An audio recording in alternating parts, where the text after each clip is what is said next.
అధ్యక్ష, మంత్రి గారు కాదని చెప్తున్నారు కానీ అది సత్యదూరం నేను భావిస్తున్నా అధ్యక్ష. ఇంకా సమస్యలు అయితే డెఫినెట్గా అక్కడ ఉన్నాయి.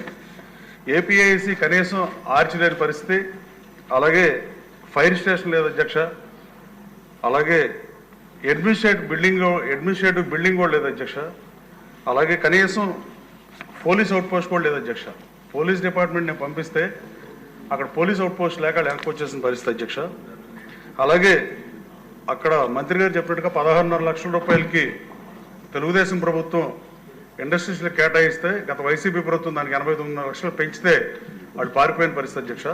అశోక్ లేలాండ్ కంపెనీ ప్రభుత్వం నేను చర్చలు జరిపేది వెనక్కి వచ్చిన మాట వాస్తవం. చంద్రబాబు గారు గవర్నమెంట్ రాగానే ఎన్డీఏ గవర్నమెంట్ వచ్చిన తర్వాత సుపరిపాలన నిదర్శనంగా ఈ ప్రభుత్వంలో మనం వ్యాపారం చేయొచ్చనే ఉద్దేశంతో అశోక్ లేలాండ్ కంపెనీ వెనక్కి వచ్చిన పరిస్థితి. రాబోయే అతి త్వరలో ఈ మాసంలో ఓపెన్ చేసే పరిస్థితి ఉంది అధ్యక్ష. అలాగే ఒకప్పుడు పొగాకు ఫేమస్ అయిన మలవాలి గ్రామం రాబోయే కాలంలో ఈ రాష్ట్రానికి తలమానికంగా అవుతుందని నేను నిన్న డిమాండ్లో మాట్లాడినప్పుడు చెప్పిన పరిస్థితి అధ్యక్ష. ఇంకా 479 ఎకరాలు అసైన్ ల్యాండ్ ఉంది అధ్యక్ష.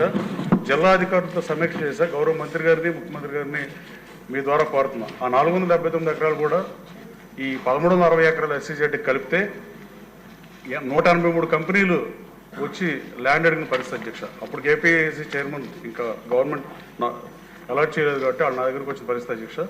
ఏపీఐసి ఆన్లైన్లో వాళ్ళందరూ అప్లికేషన్ పరిస్థితి అధ్యక్ష. రాబోయే కాలంలో వేల సంఖ్యలో ఉద్యోగులు వచ్చే అవకాశం ఉన్న మలవాలి కారిడార్ మీద ఇంకా దృష్టి కేంద్రీకరించాలి. మంత్రి గారు చెప్పినట్టుగా ఆ వాటర్ సమస్యని అధిగమించాల్సిన అవసరం ఉంది. కనీస అవసరాలు కల్పించకపోతే కొంచెం ఇబ్బంది ఉంటుంది కాబట్టి ఆ పోలీస్ అవుట్ పోస్ట్ కానీ, అడ్మినిస్ట్రేటివ్ బిల్డింగ్ కానీ, అలాగే వాటర్ సమస్య కానీ, ఫైర్ స్టేషన్ కానీ, పోలీస్ అవుట్ పోస్ట్ కానీ ఆర్చి అయితే నేను మాట్లాడిన తర్వాత ఏపీఎస్సీ చైర్మన్ గారితో మాట్లాడినప్పుడు మొదలుపెట్టిన పరిస్థితి అధ్యక్ష. ఈ 183 కంపెనీలు కూడా తీసుకురావాలంటే 420 కంపెనీలు మంత్రి గారు చెప్పినట్టుగా మన మంత్రివర్గంలో 6 మాసాల్లో గ్రౌండింగ్ స్టార్ట్ చేయాలి. 18 నెలల్లో కట్టకపోతే ఆ ప్రభుత్వం ఆ భూమిని వెనక్కి తీసుకుంటామని చెప్పడం ముఖ్యమంత్రి గారికి మంత్రివర్గానికి ధన్యవాదాలు తెలియజేస్తున్నాను అధ్యక్ష. Thank you.